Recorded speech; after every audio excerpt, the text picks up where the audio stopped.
உடலுக்கு ஆபத்தை விளைவிக்கும் பிராய்லர் கோழி பற்றி நாம் இந்த வீடியோவில் பார்க்கலாம். நம் தமிழர் உணவுகளில் முக்கியமான தவிர்க்க முடியாத ஒரு உணவு என்றால் அது கோழிக்கறி என்பது அனைவரும் அறிந்த செய்தியாகும். பலருக்கும் பிடித்தமான அசைவ உணவு பிராய்லர் சிக்கன். அது தீவனத்திற்கு பதிலாக ஆன்டிபயோட்டிக் ஊசி போட்டு வளர்க்கப்படுகிறது. இந்த சிக்கனை சாப்பிடுவதால் காய்ச்சலுக்கும் மற்ற பிரச்சனைகளுக்கும் நாம் சாப்பிடும் ஆன்டிபயோட்டிக் மருந்துகள் செயலிழந்து போகலாம் என்பதை அறிவியல் சுற்றுச்சூழல் மையம் நடத்திய ஆராய்ச்சி தெரிவிக்கிறது. கிராம மற்றும் நகர்ப்புறங்களில் எலும்பு முறிவு ஏற்பட்ட நோயாளிகளுக்கும் சளி மற்றும் நுரையீரல் தொடர்பான தொந்தரவுகள் உள்ளவர்களுக்கும் கோழி ரசமும் கோழி குழம்பும் சமைத்து கொடுக்கும் வழக்கம் இப்போதும் வழக்கத்தில் உள்ளது. குழந்தை பெற்றெடுத்த பெண்களுக்கும், எடை குறைவாக இருக்கும் ஆண்களுக்கும், வயது முதிர்ந்தவர்களுக்கும், இதய நோய் உள்ளவர்களுக்கும், கொழுப்பு அதிகமாக உள்ளவர்களுக்கும் அன்றும் இன்றும் மருத்துவ குணமும் சத்துக்களும் நிறைந்ததாக கருதப்பட்ட நாட்டுக்கோழி இன்றும் மருத்துவர்களால் பரிந்துரைக்கப்படுகிறது.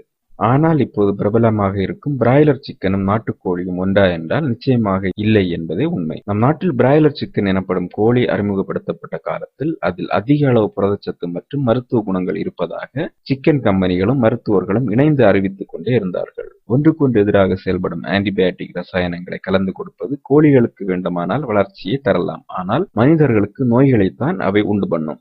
இவ்வளவு ஆபத்து நிறைந்த கோழியை நம்முடைய சமையல் முறையில் சில ரசாயனங்களை கலந்து மேலும் மோசமானதாக மாற்றி வருகிறோம். சிக்கன் 65 தயாரிப்பதற்காக சிவப்பு கலரில் ஒரு பவுடரை பயன்படுத்துகிறோம்.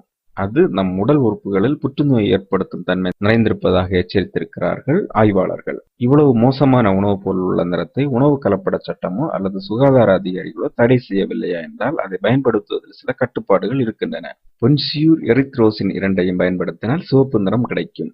பிரில்லியன் ப்ளூ, இண்டிகோ கார்மைன் பயன்படுத்தினால் ஊதா நிறம் கிடைக்கும். இந்த மாதிரியாக கிடைக்கக்கூடிய நிறங்களை ஐஸ்கிரீம், மில்க் பிஸ்கட், இனிப்பு வகைகள், டின்களில் அடித்து வரக்கூடிய பட்டாணி வகைகள், பாட்டில் பழ ஜூஸ் வகைகள், குளிர்பானங்கள் ஆகிய உணவுகளில் மட்டுமே சேர்க்க அனுமதி உண்டு. இதுதான் உணவில் நிறங்கள் சேர்ப்பதற்காக விதிமுறைகளாக உள்ளது. இந்த அனுமதிக்கப்பட்ட நிறங்களும் 10 கிலோ உணவிற்கு 1 கிராம் மட்டுமே சேர்க்க வேண்டும் என்பது வரைமுறை. இந்த நிறங்களின் நச்சுத்தன்மை உணவுகளை பாதிக்கும் என்பதால் தான் அரசு இந்த வரையறைகளை ஏற்படுத்தி இருக்கிறது. நிறமில்லாத உணவுகளை நாமே வேண்டாம் என்று ஒதுக்கி விடுகிறோம். இந்த உணவு சட்டங்களில் முக்கியமானது சிக்கனுடன் எந்த நிறத்தையும் சேர்க்கக்கூடாது என்பதுதான். இப்போது சிக்கனுடன் சேர்க்கப்படும் சிவப்பு நிறத்தை உருவாக்க சூடான டை, மெட்டானில் போன்ற கெமிக்கல்களை சேர்க்கின்றனர். அதேபோல் எரித்ரோசிலும் பயன்படுத்தப்படுகிறது. இதில் எரித்ரோசின் அளவு கூடினால் கழுத்து கழலை நோயும் ஹார்மோன் தொடர்பான பல்வேறு வியாதிகளும் வரும் அபாயம் உள்ளதாக பல்வேறு ஆய்வுகள் கூறுகின்றன.